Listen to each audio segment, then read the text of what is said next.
Père de grâce, Père d'éternité, Père d'amour, toi en qui il n'y a aucune ombre de variation, nous nous tenons dans ta présence ce soir avec ton peuple.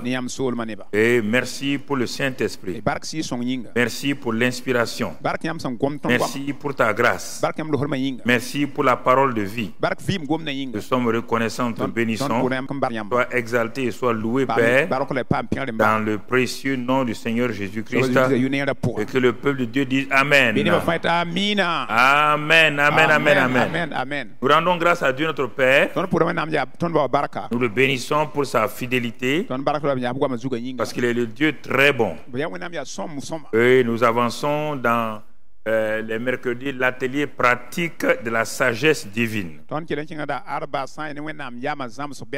Comment utiliser la clé de la sagesse divine? Tel est notre titre ce soir. Comment puis-je utiliser la clé de la sagesse divine?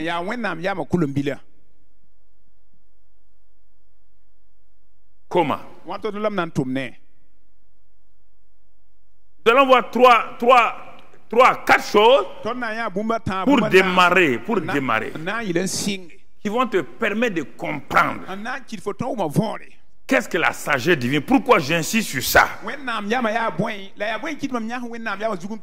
Le Père n'a rien fait sans la sagesse. Le Fils n'a rien fait sans l'esprit de sagesse. Les Paul et les Pierre n'ont rien fait sans la sagesse. Tout ce qui a été fait par la sagesse. Et c'est pourquoi ils ont réussi. Dieu me dit que moi aussi, s'il me manque la sagesse, il me dit de retourner dans l'Ancien Testament et de regarder tout ce qui a fonctionné dans l'Ancien Testament. Ils ont fonctionné dans l'Ancien Testament avec la sagesse. Il me dit ceux qui ont commencé le Nouveau Testament ont fonctionné avec l'esprit de sagesse. Et nous les chrétiens du 21e siècle, on veut fonctionner avec nos diplômes. Il n'y a aucun diplômé dans la Bible. Les deux grands diplômés, c'est Moïse dans l'Ancien Testament et Paul dans le Nouveau Testament. Dieu te les a brisés avant de les utiliser. Le niveau, donc au niveau du royaume, ce n'est pas un diplôme. Les diplômes finissent dans la retraite. La sagesse continue jusqu'au ciel. Les diplômes ont leur fin. Il peut que te donner un salaire. La sagesse ne te donne pas un salaire. La sagesse te donne la richesse, la prospérité. Tu comprends? Donc mon frère, ma soeur, c'est important que tu comprennes cela. Regardons mon frère, regardons quelques passages dans le livre des Proverbes 8, verset 17. Proverbe 8, verset 17. Vous qui êtes à Internet, à la télévision, à la maison, écoutez-moi. Ce ne sont pas des enseignements pour faire plaisir aux gens. Il est dit, écoutez ce que la Bible dit ici. Il dit, moi la sagesse, on avait lu plus haut, moi la sagesse. Et il se présente. J'aime ceux qui m'aiment et ceux qui me cherchent le trouvent. Arrêtons-nous là. Toi, tu crois que moi je suis en train d'enseigner une doctrine, quelque chose. La sagesse même te répond ici. Si, écoute-moi, tu es élève, tu es quoi? Tu comprends? Tu comprends? Tu comprends moré, non? Tu comprends français? On te dit quoi? La sagesse dit, moi j'aime ceux qui m'aiment. Et ceux qui me cherchent là me trouvent. Cela veut dire quoi? Si tu n'aimes pas la sagesse, on n'a qu'à faire toute proclamation. On n'a qu'à prier et jeûner. La sagesse ne t'aimera pas. La sagesse, c'est Dieu, c'est la nature de Dieu. C'est Christ qu'on te parle. J'aime ceux qui m'aiment. Est-ce que quand j'ai dit 31 chapitres là à lire, est-ce que tu n'étais pas content? Tu veux qu'on parle d'autre chose? C'est pourquoi tu as des problèmes. Si tu n'aimes pas la sagesse, il ne faut même pas venir à l'église. Il te donne la permission, va là où tu veux. La sagesse dit j'aime ceux qui m'aiment. Ça veut dire que je n'aime pas ceux qui ne m'aiment pas. Oui ou non? La sagesse te dit j'aime ceux qui m'aiment. Deuxièmement, ceux qui me cherchent me trouvent. Mais si tu ne cherches pas la sagesse là, tu ne la trouveras pas. Et comme si tu ne la trouves pas, tu n'auras pas le conseil, tu n'auras pas le succès, tu n'auras pas la prospérité, tu n'auras pas la domination. Tout ce que la sagesse donne là, tu ne l'auras pas. Ah oui, la sagesse là, tu ne l'auras pas. Tu ne l'auras pas. Tu ne l'auras pas. Mon frère, tu ne peux pas l'avoir. Complète ça avec Jérémie 29, verset 13. Jérémie 29, verset 13. Il a dit, vous me chercherez et vous me trouverez si vous me cherchez de tout votre cœur. Si vous me cherchez de tout votre cœur. Vous me chercherez et vous me trouverez à la condition que vous me cherchez de tout votre cœur. Ne me cherchez pas parce que je donne la victoire. Ne me cherchez pas parce que je donne ceci ou cela. Cherchez-moi de tout votre cœur. Cherchez-moi de tout votre cœur. Vous voulez dans ce monde-là aller de l'avant? Arrêtez tout maintenant. On va aller prier pour chercher Marie. La Seigneur donne Marie.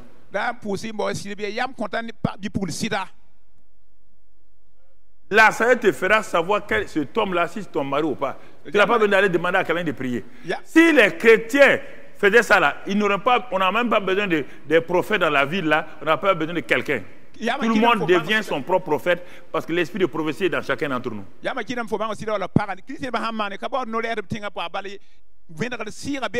Parce que dans Ésaïe 11, il a dit quoi? On ne va pas le lire. Il dit l'esprit du Seigneur et l'Éternel sur moi. Esprit de sagesse, d'intelligence, de conseil. Dès que le Saint-Esprit est là, l'esprit de sagesse, de connaissance, d'intelligence se trouve en toi. Les 7 manifestations de l'Esprit Saint se trouvent déjà en toi. Mais l'or se trouve au Burkina Faso.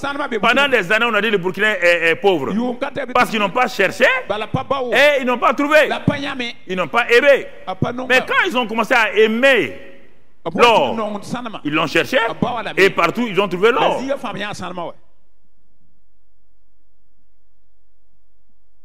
Tout ce que tu ne cherches pas de tout ton cœur, tu ne peux pas l'avoir. On va prier, Dieu va Dieu dit tu vas faire quoi avec ça?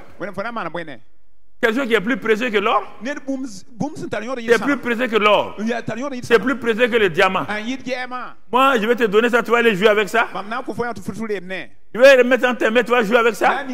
Non, tu as beau prier. Non, il dit mais tu ne l'aimes pas. La sagesse court là où on l'aime. Et la sagesse recule où on ne l'aime pas. Tu as encore beau prier, si la sagesse voit que tu ne l'aimes pas, elle recule. Elle s'éloigne de toi. Et tu vas prendre tes décisions.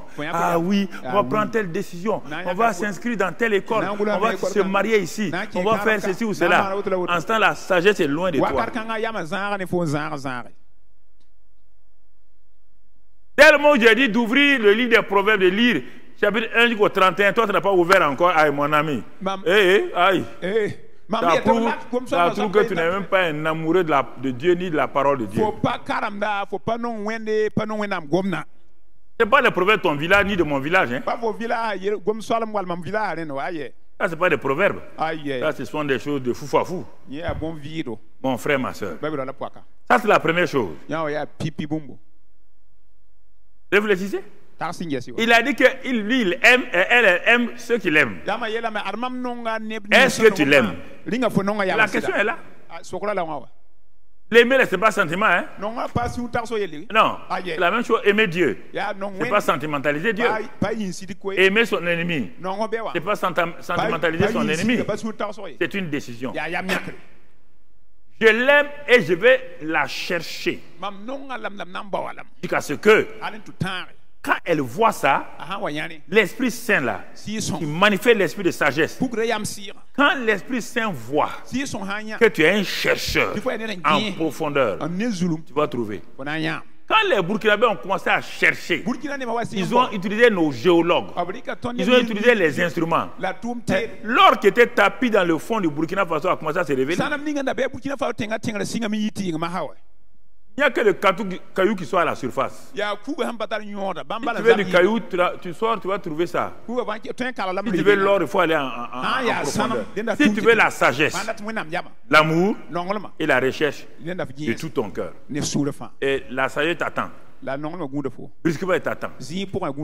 Salomon est parti. Il a dit, je veux la sagesse. Mon père a prié pour moi. Nathan et le prophète et le sacrificateur Sadok ont prié pour moi. J'ai l'onction. Mais je veux fonctionner comme mon père David. Il me faut la sagesse. Il est parti, il a commencé à faire des 1000 holocaustes.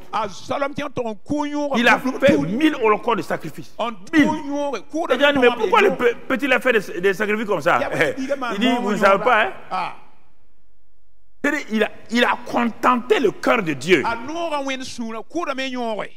Il a tellement honoré Dieu que la même nuit, Dieu n'attend pas le matin.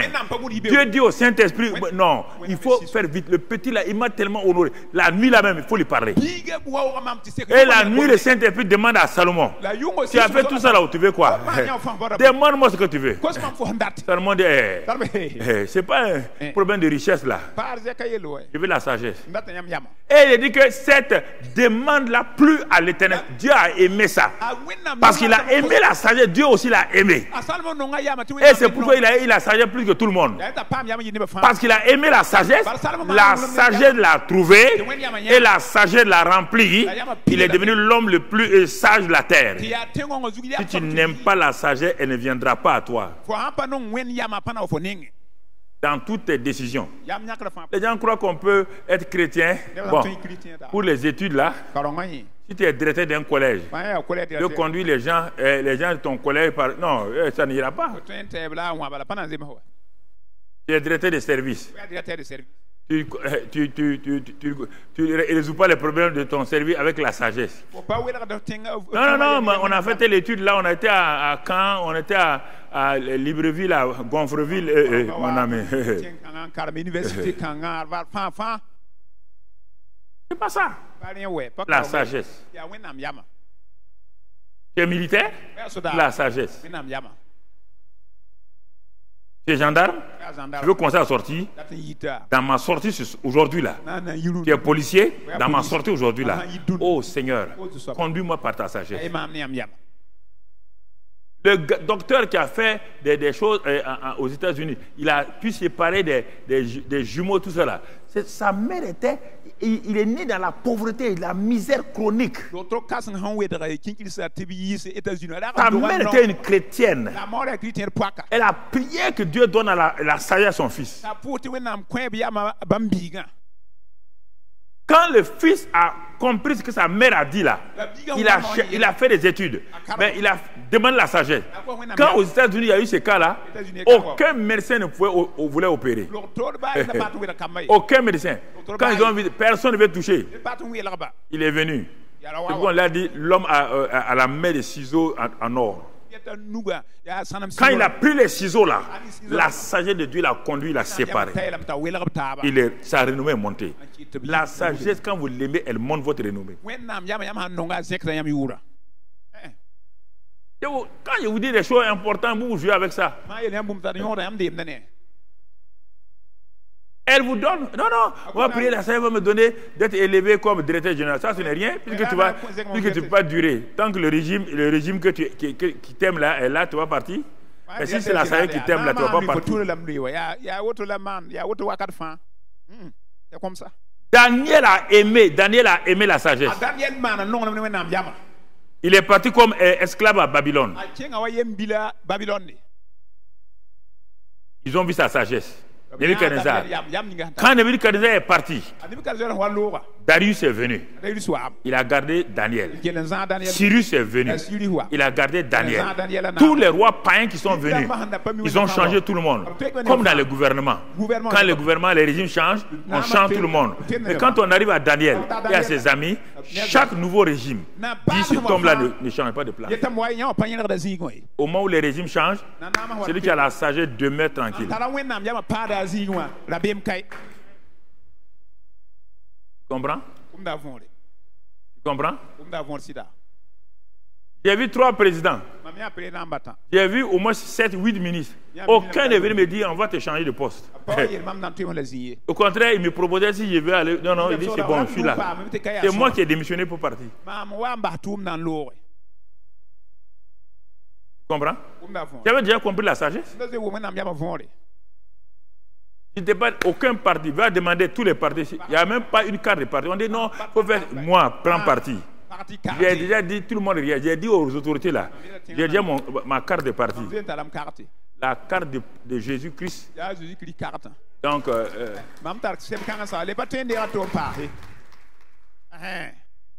mais voilà, hein, je suis sans parti. Mon ami, est-ce que Pharaon a demandé le parti de Joseph? Hein? Il a demandé de quelle ethnie tu viens? Il a demandé tu es de quel parti? Les PP, les DD, les quoi? Il a demandé ça? Est-ce qu'il a demandé tu parles égyptien? Peut-être il comprenait quelques mots d'égyptien. Mon frère, la sagesse te sélectionne et les autres passent par élection.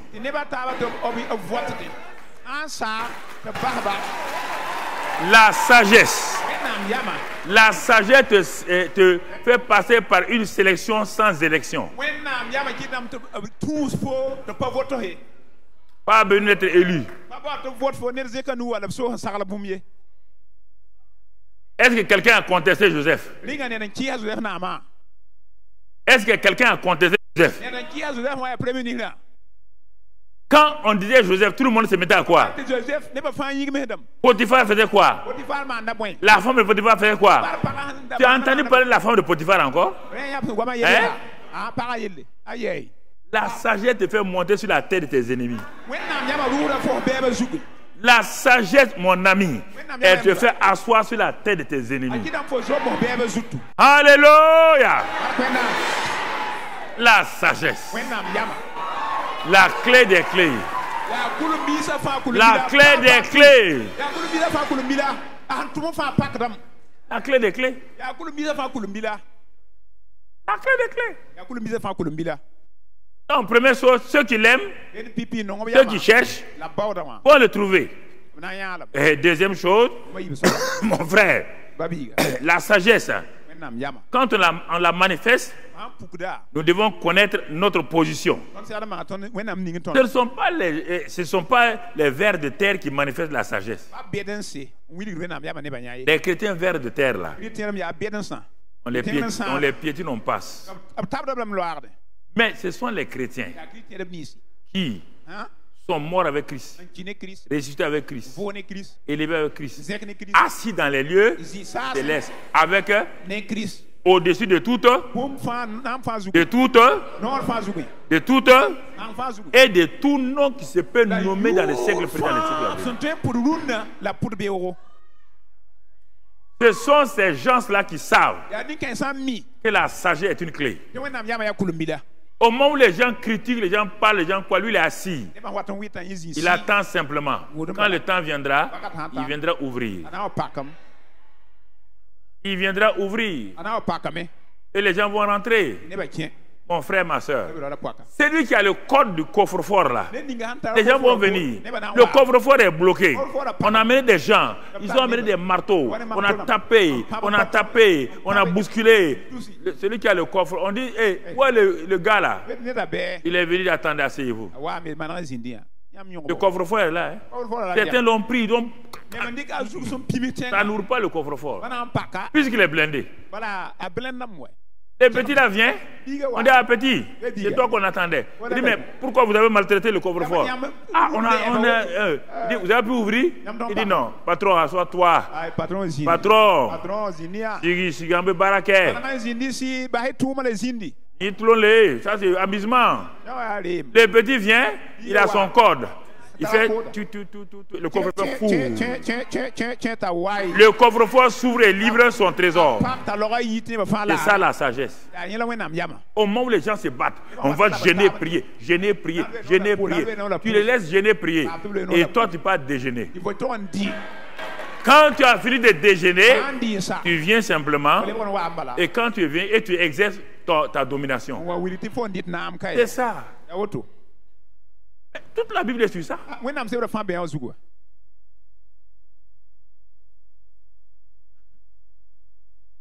Les disciples ont dit hey, démon sort, démon sort. Démon dit je ne sors pas. Sors, sors. Jésus était en haut. Quand Jésus est descendu, il dit mais la foule là c'est quoi? On dit non, non. C'était un homme qui a amené son fils à tes disciples là. Depuis le matin, ils ont crié, ils ont tempêté. Le démon n'est pas sorti. Jésus a amené-le. Amenez. La sagesse va parler. La sagesse parle. Il dit démon, tu sors. L'enfant est tombé, le démon est parti. Il a donné l'enfant au père. Les disciples ont dit hein? Hey. Comment ça seulement? Depuis le matin, on est là. Délivrance. On a fait délivrance. On a fait démon Mami Wata. Papi Wata. Ah! On a tous les démons. On a appelé tous les démons. Ah! Les démons de Sarfalao, de Djikofe. On les a tous appelés.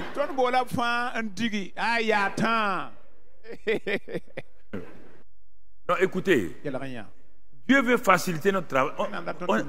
L'homme n'aime pas qu'on facilite son travail. Tu sais pas ça, l'homme n'aime pas ça. L'homme veut faire des choses pour qu'on dise que lui il est quelqu'un. Il ne veut pas que Dieu l'aide. Même les petits enfants, là, quand la maman veut l'aider, non, tu vois, il fait tout. Il y a une fierté dans l'homme, quoi. C'est ce qui fait que la sagesse ne fonctionne pas. Votre position détermine l'utilisation de votre clé. Si vous savez que vous êtes positionné dans les lieux célestes en Christ, l'utilisation de la clé de la sagesse devient facile. Mais si vous n'êtes pas conscient de ça, que vous êtes assis dans les lieux célestes, au-dessus des dominations, vous allez vous battre en bas. Et comme Satan est au deuxième ciel, comme on le dit, il va vous dominer. Aimez la sagesse, la cherchez, reconnaissez votre position. Quatrième chose, c'est ça qui va permettre l'utilisation de la sagesse. Mon frère, ma soeur, nous sommes, il est dit, Somme 8, versets 5 à 7. Somme 8, versets 5 à 7.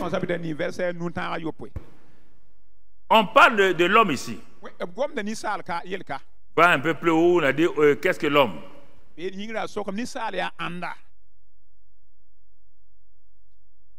Voilà. Qu'est-ce que l'homme? Écoutez ça encore. Le monde spirituel pose la question à Dieu, qu'est-ce que l'homme?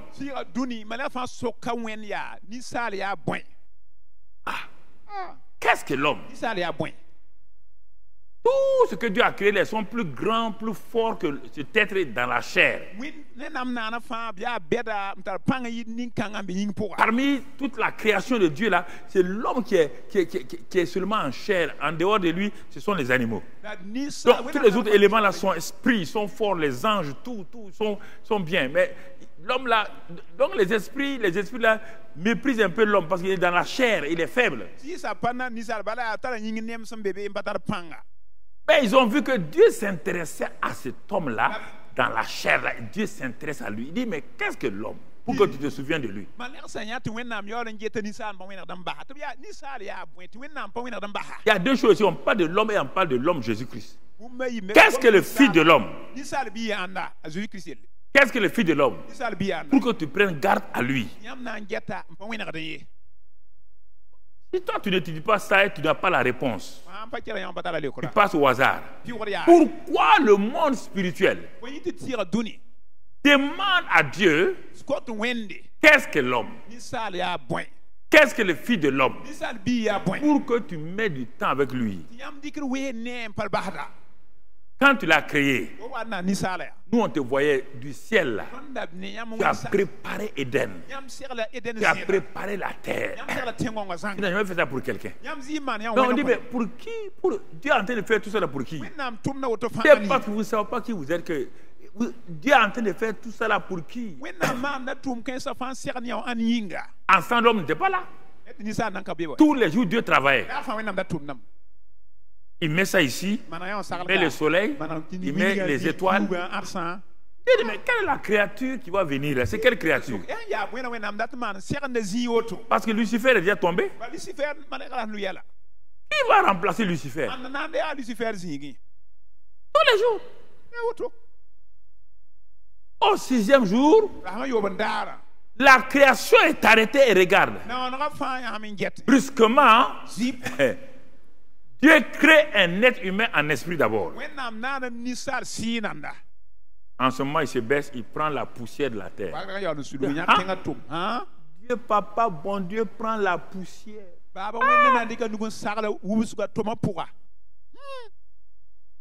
Il prend la poussière. Lui qui n'a jamais quitté le trône, il prend la poussière. C'est pour faire quoi? L'homme qu'il a créé là, il forme.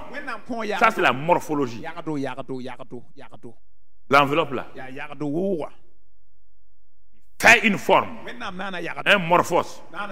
Et l'esprit là, il le met là-dedans. Quand il a fini, le monde spirituel regarde. Dieu s'arrête. Il souffle. Et cet être-là devient un être vivant à la ressemblance de Dieu. C'est pourquoi ils disent, qu'est-ce que l'homme? Dieu a investi. Hey. Ah, si vous connaissez votre valeur. Dieu a investi.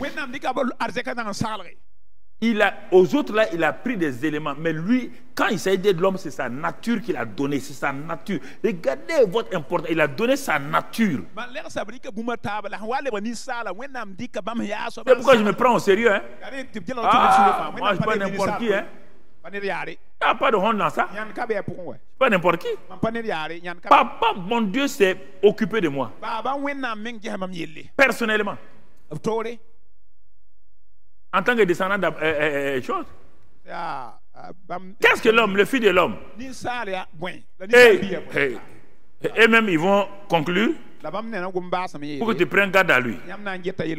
Tu l'as fait de peu inférieur à Dieu. Ce n'est pas Dieu qui a dit ça. Hein?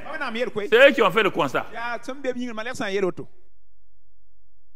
Tu l'as fait de peu inférieur à Dieu et tu l'as couronné de gloire et de magnificence. Toi, tu laisses ça là. Tu n'as pas dit, je suis devenu directeur général. Hey. On vient de me nommer. On t'a nommé, on va te dénommer.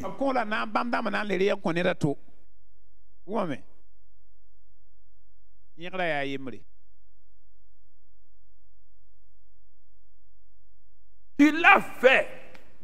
C'est le constat de la création. C'est pas moi. Tu l'as fait de peu inférieur à Dieu. C'est pas Jésus ici. Hein? Jésus est Dieu. Il n'est pas inférieur à Dieu. Donc il faut enlever ta tête. Quelqu'un a dit ça qu'on parle de Jésus. Tu l'as fait de peu inférieur à Dieu. Est-ce que Jésus est inférieur à Dieu? Hein, tu vas me répondre encore par Matthieu et par Hébreu. On dit, ah oui, il a fait de peu inférieur à Dieu et qu'il a tout donné. C'est quand il est devenu homme là, il est soumis à Dieu. Parce qu'il a quitté Dieu, il va retourner Dieu. Quand il a pris sa forme humaine là, on parle de ça. Je réponds à toi aussi. Donc tu es bloqué. Continue, écoute-moi maintenant. Tu comprends? Tu l'as couronné de gloire et de magnificence. Et regarde la suite. Tu lui as donné la domination. Quand l'homme a été créé, il a été créé avec la domination. Sur les œuvres de tes mains. Tout ce que Dieu a créé par ses mains. Hein? L'homme a la domination sur ça. Et tu as tout mis sous ses pieds. Tu ne comprends pas? Prends ça. Quand l'homme est tombé là, quand Jésus est venu, il a ressuscité l'homme là. On va prendre dans l'épître de Paul aux Éphésiens, Philippiens, tout ça là. Il dit qu'il a élevé, il a mis tout sous ses quoi? Les pieds. L'église qui est son corps, tout sous ses pieds. Dieu a tout restitué. Le psaume 8 là, Dieu a tout restitué. Maintenant, si vous voulez avoir des choses, vous ne croyez pas à l'œuvre achevée de Christ. Vous croyez à la prière. Au lieu de croire ce que Dieu a fait, vous voulez la prière pour atteindre ce que Dieu a déjà fini de faire. Vous n'êtes jamais dans la joie. Tu as tout mis sous ses pieds. Oui, il a mis tous ses pieds, quoi? Les brebis comme les bœufs, les animaux des champs. On revient à Genèse et on revient à l'épître de Paul aux Éphésiens et aux Philippiens.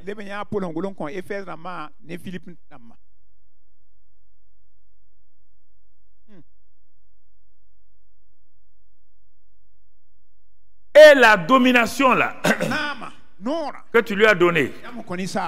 Regarde dans le psaume 110, verset 1. Psaume 110, verset 1.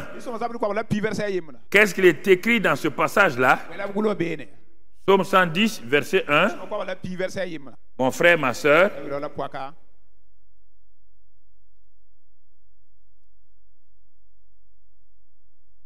Assieds-toi à ma droite. Jusqu'à ce que faire de tes ennemis ton marchepied. Verset 2. L'Éternel étendra de Sion le sceptre de ta puissance, domine au milieu de tes ennemis. On n'a pas d'aller prier pour dominer. On dit, Dieu t'a positionné, il te dit domine. Exerce ta domination. Ta domination sur tout ce qui veut te contrôler, qui veut te créer des problèmes, exerce, domine au milieu de tes ennemis. Quels sont tes ennemis? Ce n'est pas les hommes. Les hommes peuvent devenir exceptionnellement tes ennemis. Ennemi, c'est tout ce qui veut te détruire. La maladie, le péché, toutes ces choses-là. Dieu dit domine au milieu de tes ennemis, car il étendra de Sion le sceptre de ta puissance. De Sion. Sion, c'est l'église. Sion, c'est l'église.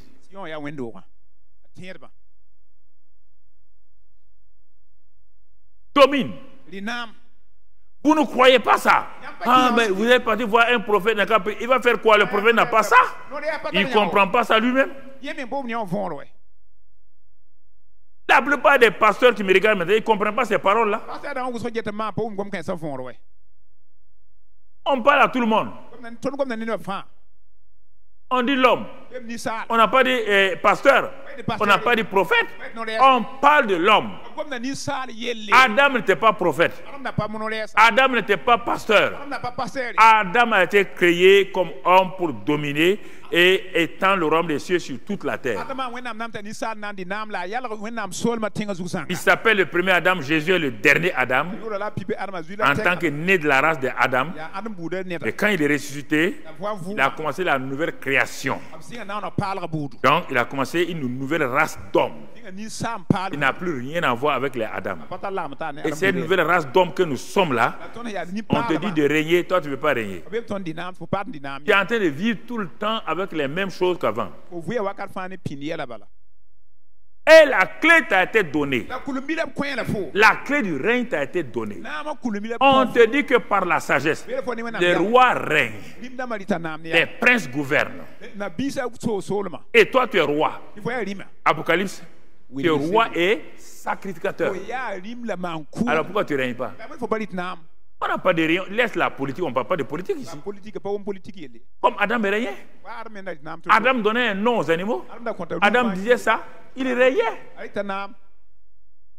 Quand je parle de roi, règne au roi, enlève la tête de ta tête la politique. Hein. Un roi n'est pas un politicien. Non. Un président est un politicien, pas un roi. Combien? Vous n'avez pas compris? Un roi est un politicien. On va élire le prince là pour devenir roi. Il devient roi par ça. Pourquoi il n'a pas utilisé président? Il dit roi. Vous êtes le roi et sacrificateur. Roi et sacrificateur. Je veux que vous compreniez. Ça, c'est la pratique. La pratique. Comment utiliser la clé de la sagesse.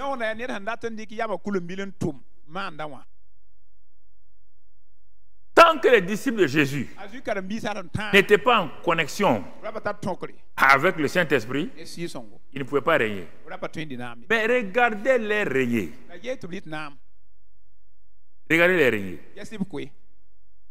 Quand ils sortent de la chambre haute, je vais donner ça le dimanche soir. Avec l'église se réveille, l'église se réveille et évangélise. Ils sont sortis de la chambre haute comme des rois et sacrificateurs. Et le monde était obligé de les écouter. C'est parce que tu n'as pas goûté au feu de la chambre haute que le monde ne t'écoute pas. La langue de feu n'est pas descendue sur toi. Ce que tu appelles ton baptême là, c'est un baptême à peu près. C'est pourquoi il n'y a pas de puissance, il n'y a pas de feu là-dedans. Il n'y a pas de feu là-dedans. Tu parles en langue, mais il n'y a pas de feu là-dedans. Ton environnement n'a pas peur de toi. Écoute-moi le dimanche soir par la grâce de Dieu. Ce sont les gens enflammés qui mettent le feu.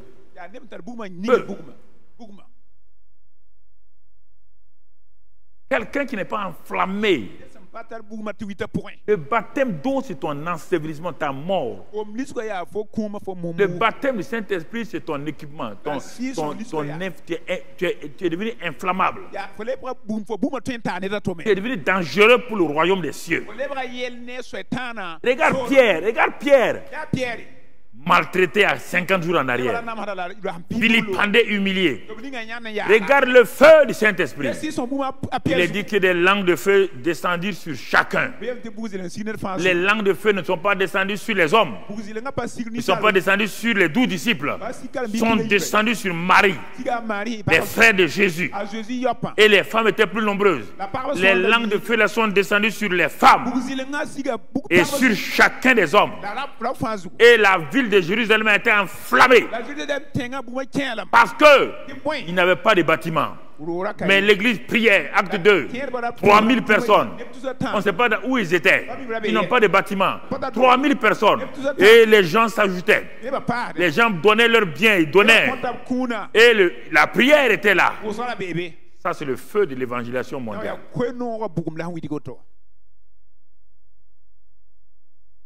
Tu parles en langue. C'est pour toi. C'est les bénéfices que tu veux. Où est le feu? Parle en langue, mais exerce le feu aussi.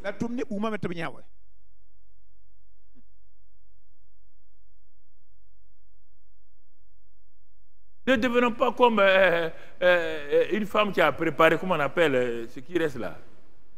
Le truc, les 3 cailloux qu'on met pour chaud là. Le foyer là.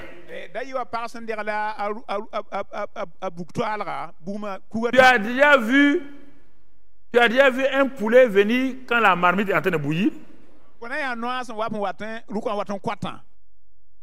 Mais 3 ou 4 jours plus tard, quand il n'y a rien là-bas, le poulet vient se coucher là-dedans. Le poulet sait qu'il n'y a pas de feu. C'est comme ça le diable avec l'église. Si l'église perd son feu, tous les démons viennent dormir là-dedans. Tu as déjà vu un coq venir là où il y a marmite, je suis là, je suis là. Hein? Quand la femme met la marmite, le coq, les poules et les poussins, il dit allons nous cacher. Parce que si on nous attrape, on va être la nourriture pour ces gens-là.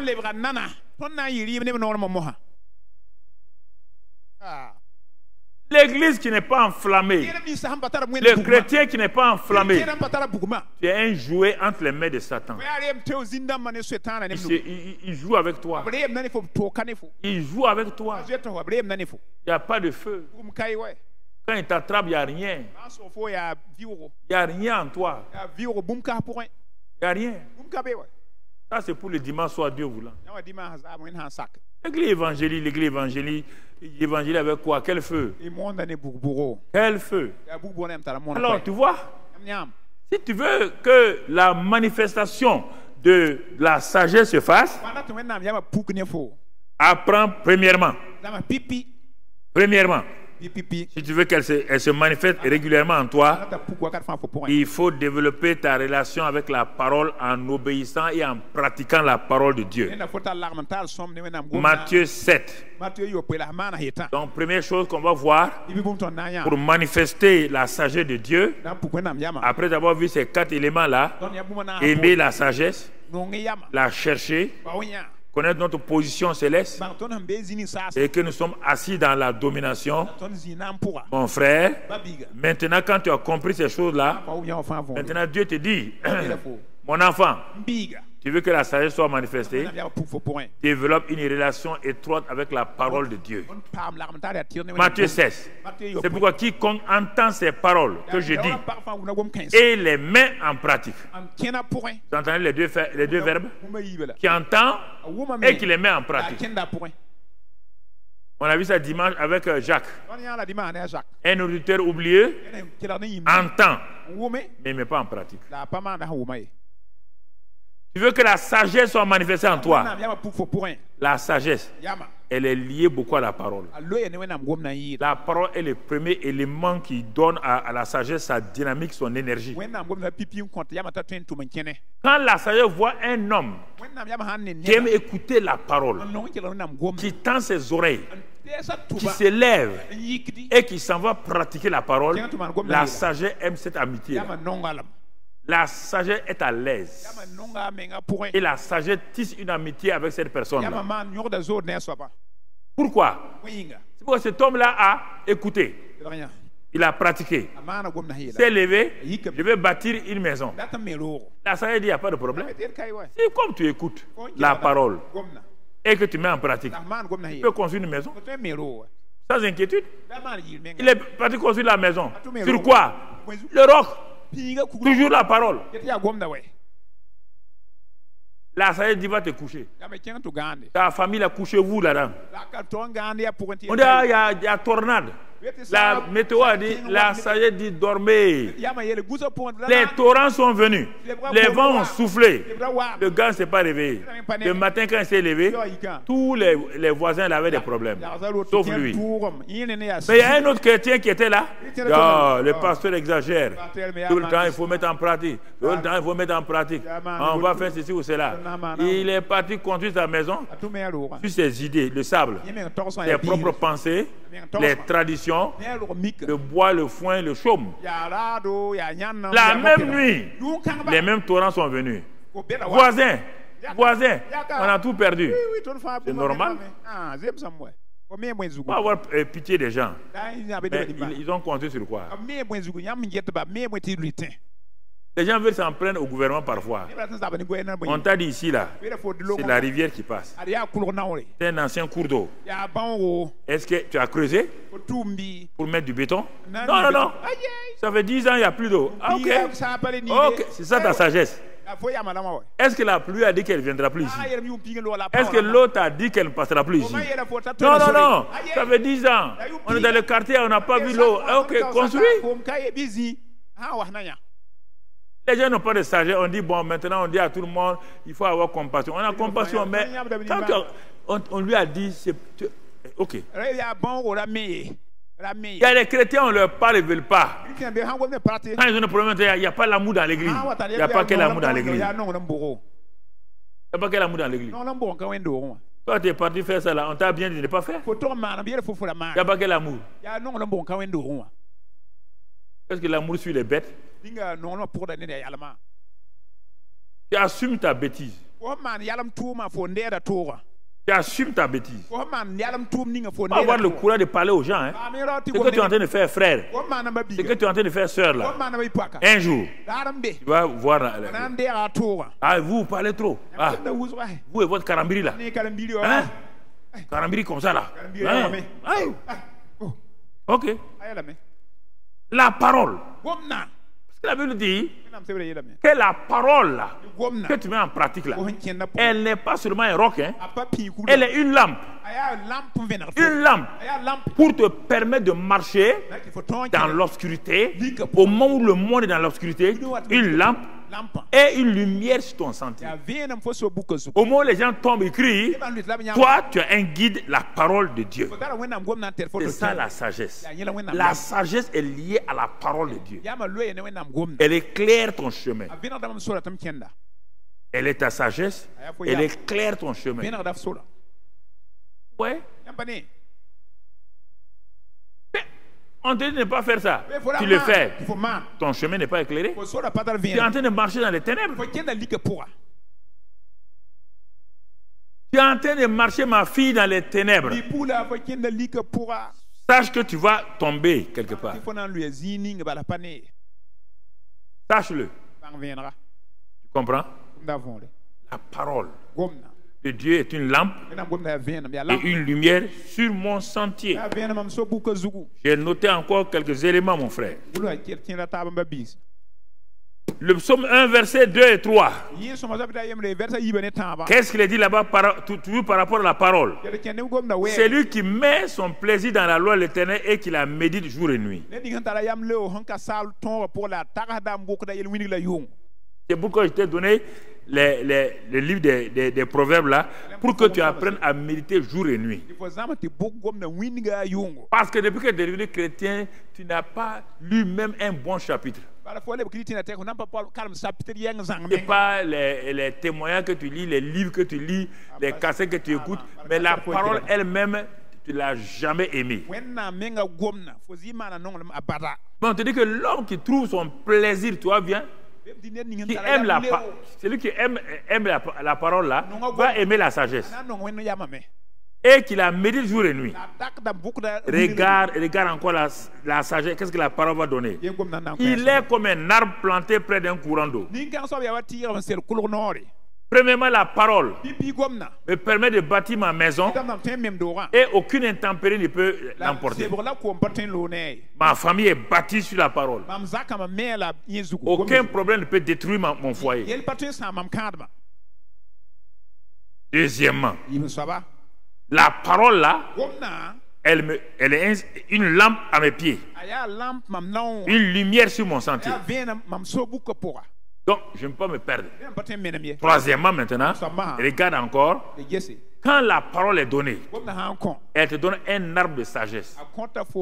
Cet arbre de sagesse-là est planté d'un courant d'eau. Un courant d'eau qui donne son fruit en sa saison. La sagesse produit toujours du fruit. Toujours du fruit en sa saison, dont le feuillage ne se flétrit point. Tout ce qu'il fait le réussit. Va lire dans le livre de Proverbes là encore, on te parle du succès. Regarde encore. Tu travailles, tu t'appuies sur la parole de Dieu. Dieu te dit que tu auras le succès. C'est ça. La parole de Dieu. Regarde. Regarde.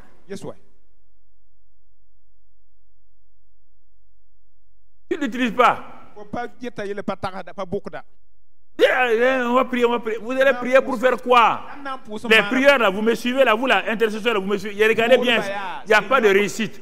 Vous entreprenez les choses, il n'y a pas de succès. Voilà, vous êtes assis dans vos salons là. Mais regardez là. Ce n'est pas pour escroquer les gens, mentir aux gens. Il n'y a rien. Il n'y a rien. On te donne la solution, tu ne veux pas. La parole. Méditer jour et nuit. Tout ce qu'il fait lui réussit. Il y a des dividendes dans la parole. Elle te fait asseoir dans le conseil d'administration des gens qui ont réussi. Et on va te donner des jetons de présence. C'est ça que le psaume 1 te dit. Mais si tu ne fais pas ça là, dans l'année de la sécheresse, au moment où les arbres la sèchent, comme toi tu es près d'un courant d'eau, tes racines sont dans l'eau là. Les gens sont étonnés. On dit dans les difficultés là, mais cette famille là, cet homme là, cette femme là, on dirait qu'elle réussit. Parce que son secret, ses racines sont enfoncées près du courant d'eau. Il n'attend pas la pluie puisqu'il ne pleut pas. Puisqu'il ne pleut pas. Il ne pleut pas, mais comment lui il a des feuillages verts. Son secret, ses plantes, ses racines sont dans le courant d'eau. La pluie est provoquée de temps en temps, mais le courant d'eau est permanent. Pas confondre courant d'eau et prière. Et la pluie a des saisons. On appelle la saison pluvieuse. Mais le courant d'eau, on n'appelle pas la saison du courant d'eau. Le courant d'eau est permanent. La pluie est saisonnière. Toi, tu préfères la pluie. Moi, je préfère le courant d'eau. Mon feuillage reste vert. Et ce que j'ai fait me réussit. Ce n'est pas rapide. Oh, ouais, on va prier, jeûner, veiller, veiller, veiller. Mon frère, les veillers, tu ne peux pas veiller tout le temps. Tu peux veiller une fois par mois. Mais reste tranquillement planté près du courant d'eau. Sans bruit, tu portes du fruit. Les gens sont étonnés. Pourquoi il porte du fruit? Parce qu'il est planté près d'un courant d'eau. Près d'un courant d'eau. Ça, c'est avec la parole. Quelle est ta relation à la parole? Tu veux fonctionner dans la sagesse? Premier élément, ta relation à la parole. L'écouter, pratiquer. L'écouter, pratiquer. Le verset 2 Timothée 3. 2 Timothée 3. Verset 14. Paul dit à Timothée, toi, demeure dans les choses que tu as apprises et reconnues certaines. Demeure dans les choses que tu as apprises et que tu reconnais certaines. Ah, tu entends ce que je suis en train de dire là? Et Paul dit à Timothée, qui est un disciple de Timothée, de Paul, il dit demeure dans les choses que tu as apprises et reconnues certaines, sachant de qui tu les as apprises. Si tu as confiance en moi, si tu sais que Dieu m'a placé pour te dire, je te dis la même chose que Paul a dit à Timothée. Mais si tu n'as pas confiance, donc fais ce que tu veux. Il dit regarde la suite. Regarde la suite. Dès ton enfance, tu connais les saintes lettres. Depuis l'école du dimanche. Depuis l'école du dimanche. Sa mère l'a inscrit à l'école du dimanche. Et les moniteurs et moniteurs de l'école du dimanche ont dit, nous devons façonner la vie de ces enfants. Ce que nous mangeons là, nous allons transférer dans ces enfants. Et ces moniteurs-là ont façonné ces enfants. Et quand il est devenu grand, il s'appelle Timothée. Les gens ont dit à Paul, mais sa mère est une grecque. Hein? Non, Paul dit non. Quand il regarde le petit là, et puis il n'est pas circoncis, Paul dit, ce n'est pas un problème. Ça, ce n'est pas un problème. Quand je l'ai regardé, j'ai vu en lui un jeune homme bien. Il dit, les saintes lettres là, qui peuvent te rendre sage à salut par la foi en Jésus-Christ. La parole là te rend sage. Ça, ce n'est pas la parole écrite maintenant. Hein? Ça, c'est la parole prêchée de Paul. C'est pour quand on lit les témoignages, certains d'entre nous croient que peut-être on a inventé des témoignages pour faire passer. Ça va nous servir à quoi inventer des témoignages? Ça va nous servir à quoi? Est-ce qu'on fait politique? Est-ce qu'on a besoin des gens? Ce sont des gens qui ont pris au sérieux. C'est qu'on leur dit, et ils ont commencé à manifester la sagesse. Mais toi, tu es assis ici, tu critiques tel défaut, telle chose. Si c'était vrai, pourquoi il y a ça? Il n'y a pas de problème. C'est pourquoi, mon frère, allons dans le psaume 119, verset 97. Psaume 119, verset 97. Vous qui êtes sur Internet, là, écoutez-nous bien. Écoutez-nous bien. Ne réagissez pas pour réagir. Il dit, le psalmiste dit, combien j'aime ta loi. Tu vas voir encore. La sagesse, si tu m'aimes là, il n'y a pas de problème.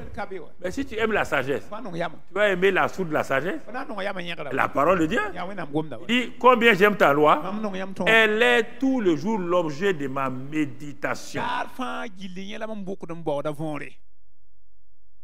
Il y a combien de fois tu ouvres la Bible? Dis-moi. Toi, tu vas aller emprisonner la Bible dans ton téléphone. Et quand maintenant tu lis les messages des gens que par hasard tu passes qu'il y a un verset qui a jailli là, tu enlèves ce verset, tu lis.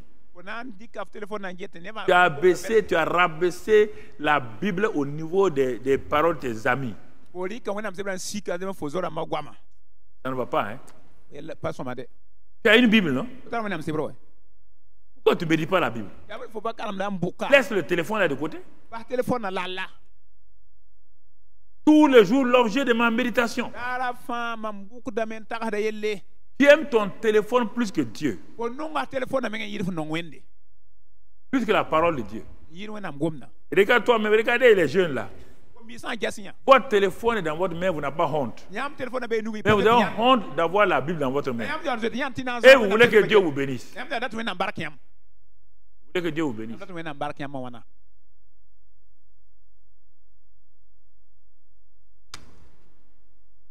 Donc tu vois, le verset 100, non? Si vous avez déjà passé le verset 100, il dit, regardez. J'ai plus d'intelligence que les vieillards. Qui? Le jeune homme qui est en train de méditer la parole là. Il dit, c'est pourquoi Éliou dit que lui il croyait que ce sont les cheveux blancs qui donnent la sagesse. Ça c'est Éliou, dans le livre de Job. Ici, David dit, le psalmiste dit, j'ai plus d'intelligence que les vieillards, car j'observe tes ordonnances. Vous voyez, frère?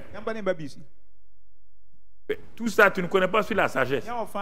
Ah oui, donne-moi la sagesse, on va faire. Non.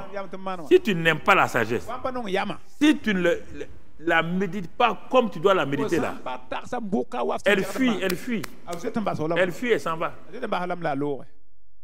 Elle fuit. Et il n'y a rien. Il n'y a rien. Tu comprends? Ça, c'est au niveau de la parole. Donc, homme de Dieu, vous qui m'écoutez là, vous voyez bien? Deuxième chose, qui va te permettre, la sagesse, la prière. La prière vient en deuxième position, pas en première position. Éphésiens 1, verset 15. Regardons quelles sont les prières. Paul dit, j'ai entendu parler de votre foi au Seigneur Jésus et de votre amour pour tous les saints. Ça c'est lié à quoi? À la parole. La foi est liée à quoi? À la parole. L'amour est lié à quoi? À la parole. Paul dit la première chose que j'ai entendu parler de vous, Éphésiens, c'est votre foi au Seigneur Jésus-Christ. Vous avez cru en lui et votre amour pour les saints.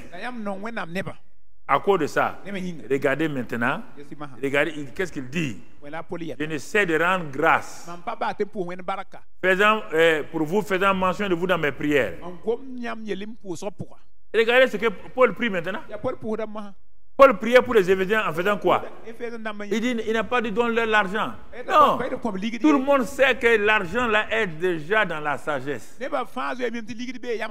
Depuis qu'on voit au commencement là, les Abraham et autres là, ils ont compris ça. Personne. Quand même l'autre a eu beaucoup de biens, au lieu de choisir la sagesse, il a choisi Sodome et Gomorrhe, ça lui a créé des problèmes.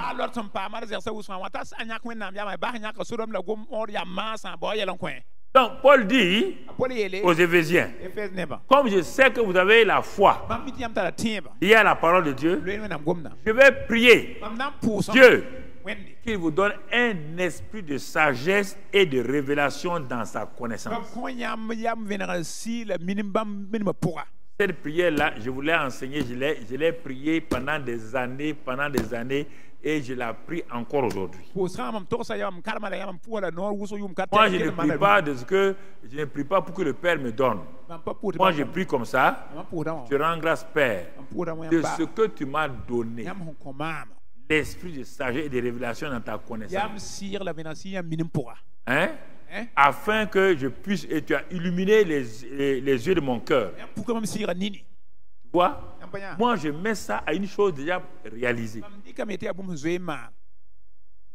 Quand tu pries cette prière-là en rendant grâce à Dieu, ne demande pas à Dieu d'illuminer. Tu as déjà illuminé les yeux de mon cœur. Et j'ai vu l'espérance qui s'attache à ton appel. J'ai transformé ça. Deuxième prière. Quand je prie, Colossiens 1, verset 9. Quand je prie, il dit c'est pour cela, nous aussi, ça c'est aux Colossiens. Oui, bien, depuis le jour où nous avons été informés de votre foi encore. C'est pas qu'ils sont chrétiens. Paul dit maintenant quoi? Nous ne cessons de prier Dieu pour vous et de demander que vous soyez remplis de la connaissance de sa volonté en toute sagesse et intelligence spirituelle. J'ai transformé ça en prière encore. Père, je te rends grâce parce que tu m'as rempli de la connaissance de ta volonté en toute sagesse et intelligence spirituelle pour que je marche d'une manière digne de toi, que tu sois entièrement agréable, portant des fruits en toutes sortes de bonnes œuvres et croissant par la connaissance de Dieu, fortifié à tous égards par ta puissance glorieuse, en sorte que tu sois toujours avec joie, donc rempli dans la joie et dans la paix. Reprendre le verset, tu verras tout ce que j'ai prié là, c'est ça qui est écrit là.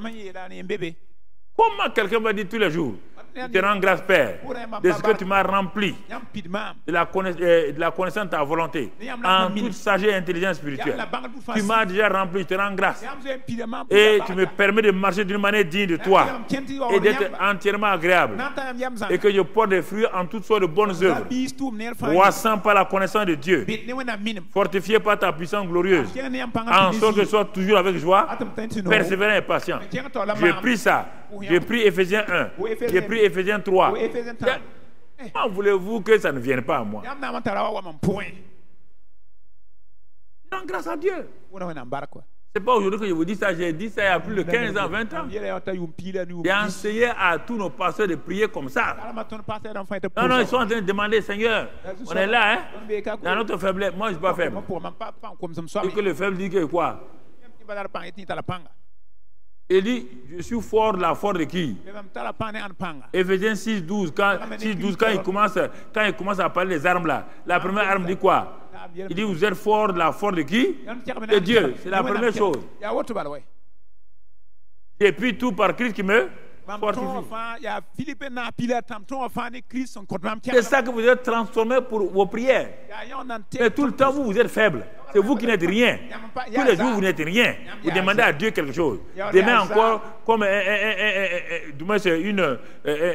fût qui a tout laissé. Demain encore, Seigneur, tu vois, demain encore, donne-moi ça. Toi, tu es un fût comme ça, rempli de trous. Et tous les jours, tu es en train de... L'eau est en train de partir. Toi, tu n'as pas grâce à Dieu. Il t'a donné que tu marches. C'est ça la prière. Après, c'est pas s'arrêter. Non. Les gens se fatiguent. Quand je dis ça, les gens croient que je suis contre la prière. Mais je vois ça ne marche pas. Vous n'êtes pas devenu chrétien. Comment j'ai commencé, vous n'étiez pas là. Voilà. Donc, vous êtes venu là. Je vais vous enseigner, vous ne voulez pas. C'est à quoi? Rends grâce à Dieu. Même Philippiens 4 dit quoi? Philippiens 4, 6 il a dit quoi? Ne vous inquiétez de rien. En toute chose, faites connaître vos besoins à Dieu par des prières, des supplications avec action de grâce. Et quoi? Si vous faites ça là, la paix de Dieu, qui supporte toute intelligence, gardera vos cœurs et vos pensées en Jésus-Christ. Voici les prières qu'un homme, une femme qui sait que il est en quoi en Dieu, il fait régulièrement. Donc, premièrement, la parole manifeste la sagesse. La prière manifeste la sagesse. Ensuite, les pensées. Nos pensées. C'est pourquoi il y a 2 ou 3 mois, on a pensé des pensées, on a parlé du cœur, on a parlé de nos paroles. Les pensées. 1 Corinthiens 2. 1 Corinthiens 2, verset 15. L'homme spirituel, au contraire, juge de tout et n'est lui-même jugé par personne. L'homme spirituel n'est jugé par personne. Et ensuite, car qui a connu la pensée du Seigneur pour l'instruire? Or, nous avons la pensée de Christ. Comment quelqu'un peut avoir la pensée de Christ et ne pas avoir la sagesse? Puisque la pensée de Christ est la sagesse. On dit, nous avons la pensée de Christ. Il ne faut pas dire à Christ, change mes pensées. On te dit, si tu es chrétien, tu as la pensée de Christ. Fais quoi maintenant? Renouvelle cette pensée-là par Romains 12, verset 2. Par la parole de Dieu. Romains 12, verset 2. Romains 12, verset 2. Mais toi, c'est-à-dire quand tu es à l'église, tu parles le langage de l'église. Quand tu es au dehors, là, tu parles comme un païen. Quand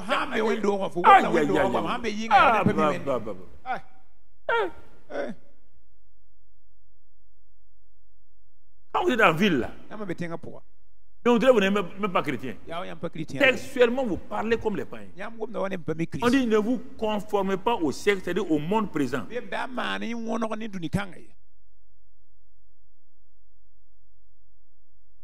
Soyez transformés par le renouvellement de l'intelligence, afin que vous discerniez quelle est la volonté de Dieu, et qui est bon, agréable et parfait. Si tes pensées ne sont pas renouvelées, tu ne peux pas manifester la sagesse. Tes pensées humaines et charnelles là, vont empêcher la pensée de Dieu de régner en toi. Ce n'est pas automatique. Ce n'est pas en 2 ans que tu as eu les pensées mauvaises que tu as là. Tu les as cultivées depuis ton enfance. Donc, si tu veux des pensées de Dieu, il dit renouvelle-les par la parole. Régulièrement, chaque jour, prends la parole. Renouvelle tes pensées. Tu n'as pas appris à insulter les gens du jour au lendemain. Tu as entendu ta mère dire ces paroles-là. Tu as entendu tes frères dire ces paroles-là. Et tu as cru que c'est des bonnes paroles, des bonnes pensées. Tu as commencé à parler, à penser comme eux. Dieu te dit que tu es dans une nouvelle famille. Apprends à penser, à parler comme la nouvelle famille. Tu dois apprendre. Aucun enfant n'est né avec les paroles de sa famille. Tout enfant qui est né là, tout enfant qui est né, même dans la plus grande brousse du Burkina Faso, si tu le mets dans une famille anglaise, il va parler quoi? Anglais. L'enfant est capable de parler toutes les langues. Si tu dis des paroles mensongères, l'enfant va mentir. Parce que la famille qu'il a élevée là sont des menteurs. Tu es dans la famille de Dieu. Mais quand toi tu es au dehors, quand je vous entends parfois, au dehors là, parfois je vous écoute. Je comprends pourquoi ça ne va pas dans sa famille. Ici, papa, laissez papa là tranquille.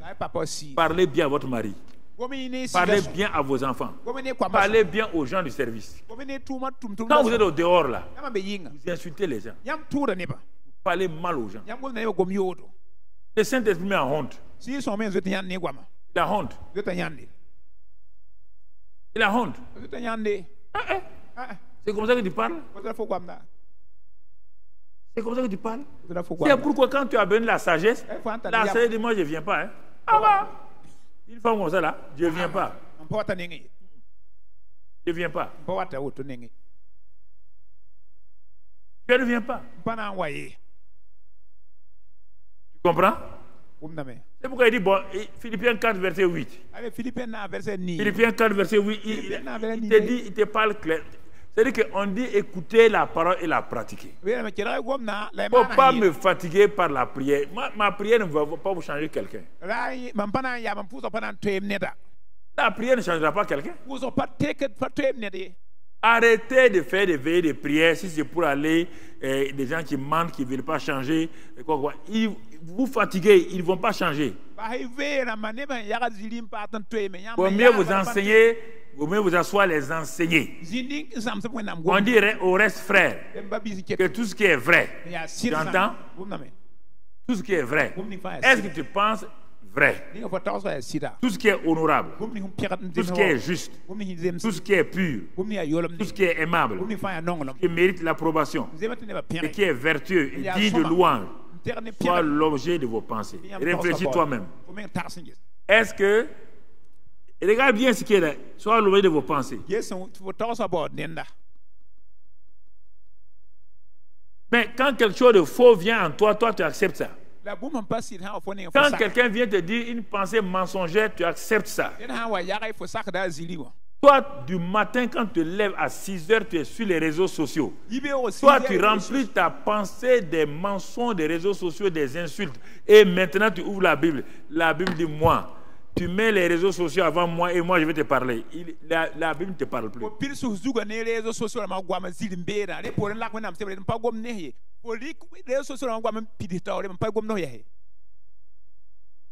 Est-ce que nous comprenons? Regardez, pourquoi la sagesse ne marche pas? C'est pourquoi tu n'aimes pas la sagesse? Elle ne peut pas marcher. Tu aimes autre chose. Elle ne peut pas marcher. Maman, quand tu es à la maison là, les paroles que tu dis sur tes enfants là, pour que la sagesse marche, elle ne marchera pas. Change ton langage. Elle ne marchera pas. C'est lui qui m'aime. Je l'aimerai. Celui qui me cherche me trouve.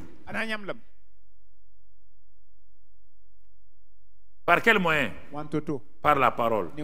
Par quel moyen? La prière de la foi. Par quel moyen? Les pensées soumises aux pensées de Christ. Par quel moyen? Le Saint-Esprit. Ça, c'est le 4e moyen. Que la sagesse se manifeste. Donc, Dieu t'a donné plusieurs manières pour que la sagesse se manifeste. Certains, c'est par la parole. D'autres, c'est par les pensées. D'autres, c'est à travers la prière. D'autres, c'est par l'aide du Saint-Esprit. Dans Ésaïe 11, il est dit que l'Esprit est venu, c'est l'Esprit de sagesse. On ne va pas le dire. Romains 8, verset 26. Il est dit, nous ne savons même pas comment ce qu'il nous convient de prier. Nous ne savons pas ce qu'il nous convient de demander dans nos prières. Les gens disent qu'ils vont aller prier. La Bible te dit, tu ne sais pas ce qu'il te convient de demander dans tes prières. Et toi dis, on va aller veiller. Tu vas aller veiller pourquoi? C'est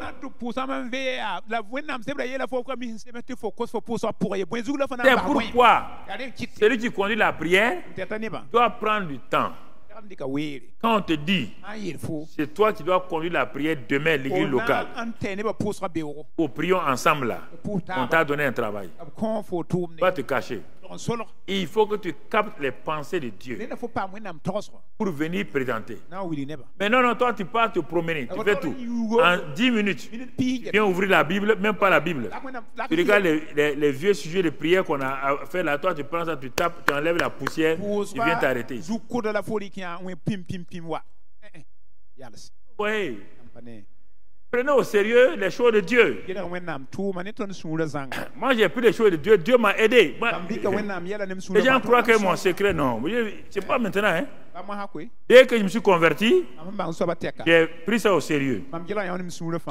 Donc, si vous laissez le Saint-Esprit vous guider, si vous mettez devant lui, il va vous aider.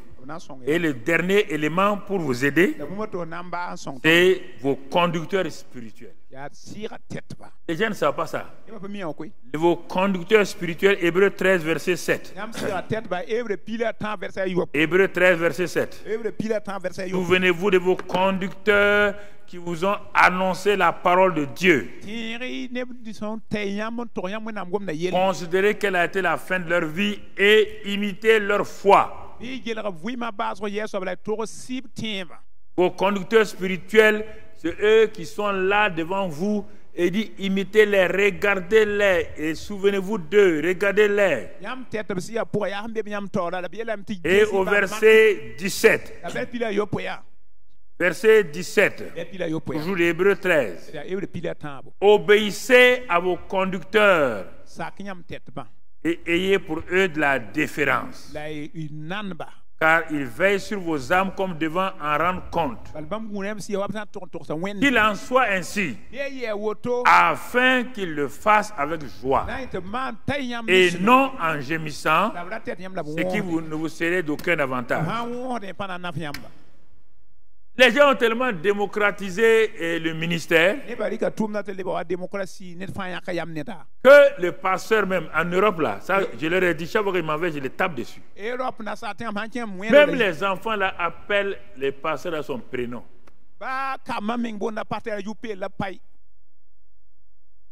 Quand je m'en vais là-bas, c'est ça que je fais. Mamadou. Ceux qui me suivent, ils disent non, il faut dire passer. Non, Mamadou. On se connaît il y a longtemps. Hein? Mamadou. Si Mamadou parle, qui va écouter Mamadou? Non,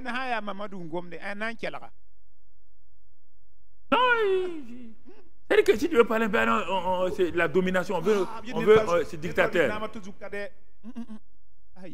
Aujourd'hui, partout où je suis parti, j'ai dit. Tu comprends? Les conducteurs spirituels. Ésaïe 30. Leur secret c'est quoi? Leur secret c'est quoi? Ésaïe 30. Le Seigneur vous donnera du pain dans l'angoisse et de l'eau dans la détresse. Ceux qui t'instruisent là ne se cacheront plus. Mais tes yeux verront ceux qui t'instruisent. Verset 21. Tes oreilles entendront derrière toi la voix qui dira voici le chemin, marchez-y. Le rôle des instructeurs, c'est de te montrer le chemin pour que tu marches-y. Tu ne connais pas le chemin? Moi, je l'ai emprunté avant toi.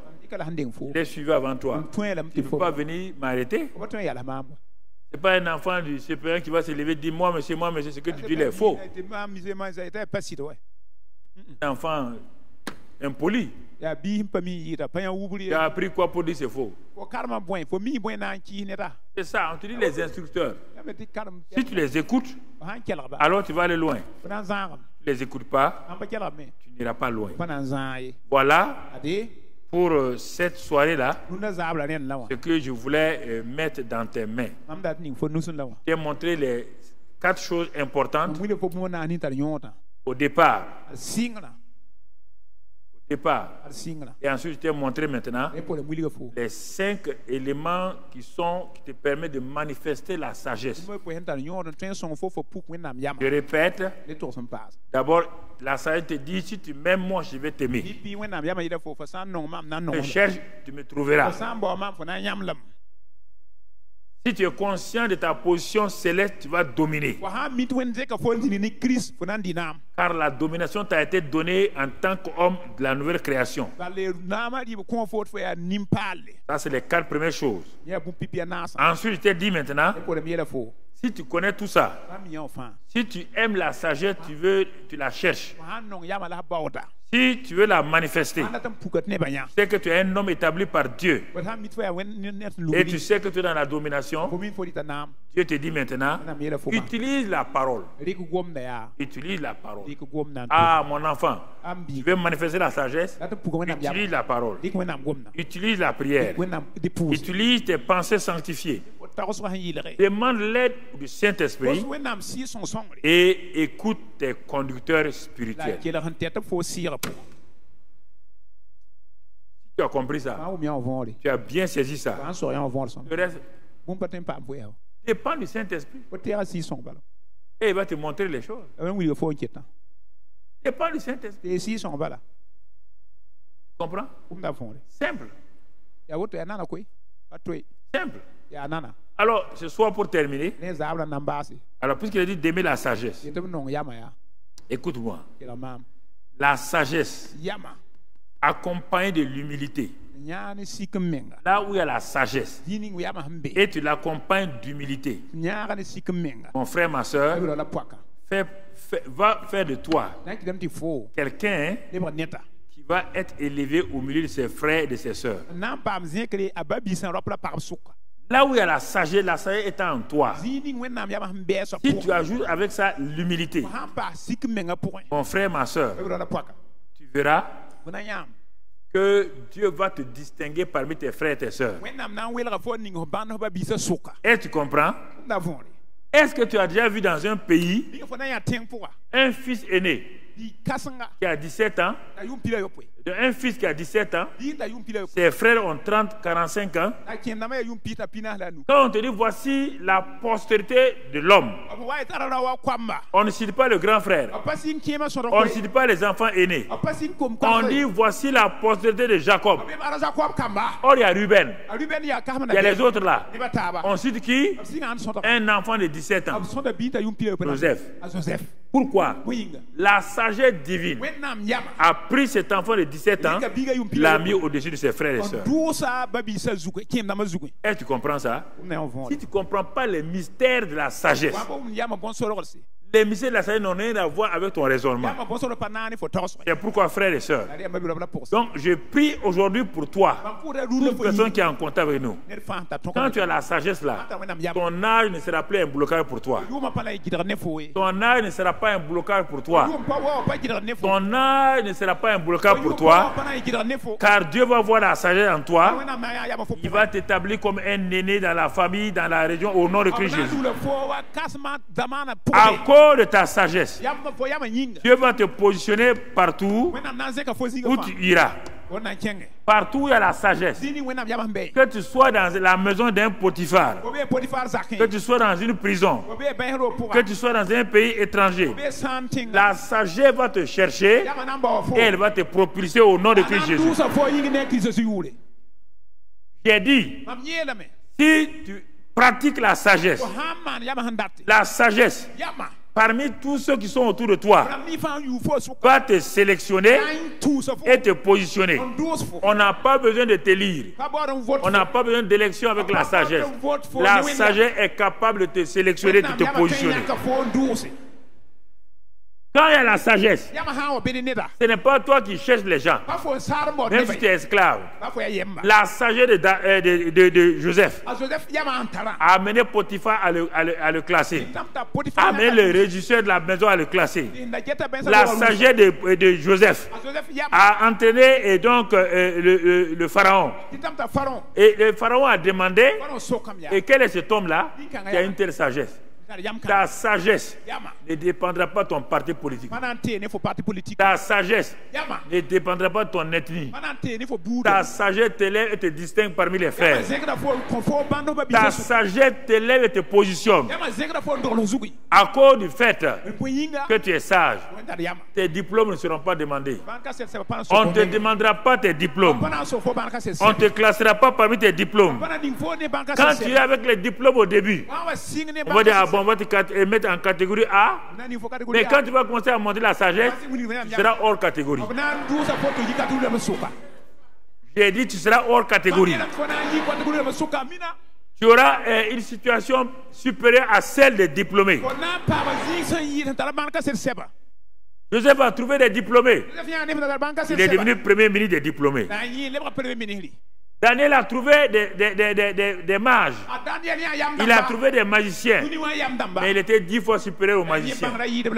La sagesse te qualifie et te donne d'être 10 fois supérieur à quiconque tu vas rencontrer. Au moment où les gens cherchent quelqu'un, mon frère, pour diriger l'Égypte, ils sont allés dans une prison. Ils ont sorti les prisonniers et ils l'ont mis comme premier ministre. Toute prison qui t'a paralysé, toute prison qui a bloqué ton avenir, elle est brisée ce soir par la sagesse. Et la sagesse te catapulte au nom de Christ Jésus. Dans le nom de Christ Jésus, la sagesse va t'élever. La sagesse va te positionner. Dans le nom de Christ Jésus. Mon frère, ma soeur, la sagesse va te chercher. Et quand elle va te trouver, elle va t'amener. Au moment où les gens cherchent des gens, quand tu vas te présenter, la sagesse va te révéler aux gens. La sagesse est une puissante révélatrice. Révélatrice.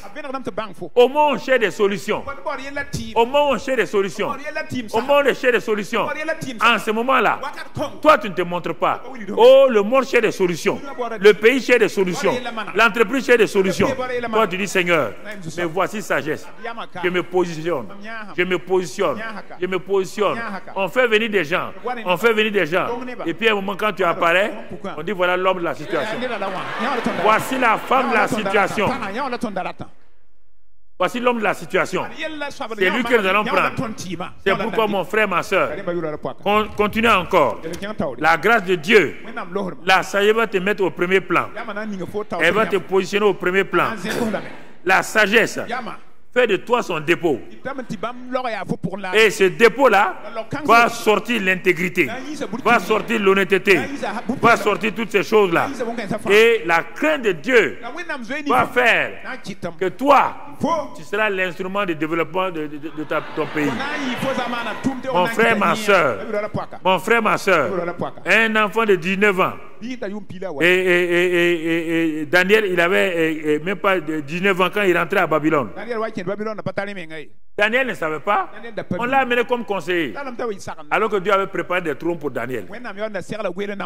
Là où tu es actuellement, là, tu dis, ah, on est contre moi, on est ici contre toi. Mais c'est là où tu es là où on est contre toi, que ton trône est placé. Ne te presse pas, manifeste la sagesse. Quand tu vas manifester ça, on va tirer la chaise là, et là où il y a le PCA qui est assis là, le président du conseil là, on va te mettre à sa droite. Tu seras le conseiller. Écoute-moi, ce n'est pas de l'amusement. Je peux te citer des milliers de gens dans ce monde-là où la sagesse les a élevés. Ce n'est pas ton diplôme. Ce n'est pas ton diplôme. C'est pas ton diplôme. Tu comprends? C'est ta sagesse. Comprends ça, mon frère, ma soeur. Ta sagesse va te... La sagesse a rendu Daniel inamovible dans le gouvernement de 3 rois. Là où tu es là, quand tu vas révéler la sagesse, quels que soient les gens qui vont venir, si tu es un fonctionnaire, quel que soit le ministre, quel que soit le président, quels que soient ceux qui vont venir, tu seras inamovible au nom de Jésus. Les gens disent on peut changer tout le monde, mais sauf cette femme-là, cet homme-là. Parce qu'il a une grâce particulière dans sa vie. Là où tu es la solution des gens. Tu es la solution des gens. Les gens viendront devant toi et vont dire oui, viens, on a besoin de toi ici maintenant. Mon frère, ma soeur, les gens vont te prendre par la main pour que tu solutionnes leurs problèmes. Même dans leur maison, tu seras établi. La sagesse, mon frère, ma soeur, t'installe comme il a installé Joseph et Daniel. Comme Salomon, la sagesse va créer autour de toi la paix. Tous tes ennemis seront changés en admirateurs. Ils vont t'admirer parce qu'ils verront en toi une grâce particulière. Ce soir-là, ce que j'ai dit là s'accomplit au nom de Jésus. J'ai dit, elle s'accomplit au nom de Jésus. Tu ne vas plus regretter ça. Dieu t'a positionné ce soir. Et il a fait tomber sur toi l'esprit de sagesse. L'esprit de sagesse repose sur toi. Dans n'importe quel domaine où tu te trouves maintenant. Mon frère, ma soeur, les portes vont s'ouvrir. Et tu seras étonné de voir la grâce et la gloire de Dieu. Tu seras étonné. Tu es dans le ministère. Ton ministère va prendre une ampleur. Quel que soit le travail où tu es maintenant. Ici, le 31 décembre, Dieu te positionne pour tout.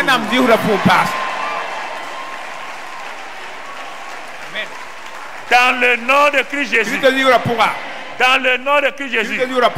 Élève ta main, dit Seigneur. Ah, j'aime la sagesse. Je ne savais pas qu'elle était comme ça. J'aime la sagesse. Et la sagesse même. Je l'ai cherchée et je l'ai trouvée. Elle va me positionner. Désormais, je marche dans l'esprit de sagesse. Partout où je vais aller, ma présence devient une solution. Je suis une lumière. J'éclaire. Partout où je vais, mes paroles donnent une grâce. Libère. Change. Partout où je travaille, ils verront ma lumière. Ils verront la lumière de Dieu sur ma vie. Dans mes études, j'ai fini de rester dans l'échec. Je passe dans le succès maintenant. Je suis dans le cycle du succès. Seigneur, merci pour le succès, le conseil, l'élévation qui viennent de la sagesse. À partir de maintenant, même quand je suis élevé là, les gens ne verront pas l'orgueil. Ils verront l'humilité dans ma vie. Merci Seigneur. Cela est fait. Cela est accompli. Sagesse. Allons ensemble. Toi et moi, nous marchons désormais. Quand je sors de ma maison, je sors avec toi. Quand je vais au travail, je pars avec toi. Dans n'importe quelle situation, tu es avec moi. Et nous régnons ensemble. Nous marchons ensemble. Nous décidons ensemble. Nous sommes élevés ensemble. Sagesse. Je t'aime. Tu m'aimes. Et ensemble, nous sommes plus que vainqueurs. Que Dieu vous bénisse. Sa grâce soit sur vous. Amen.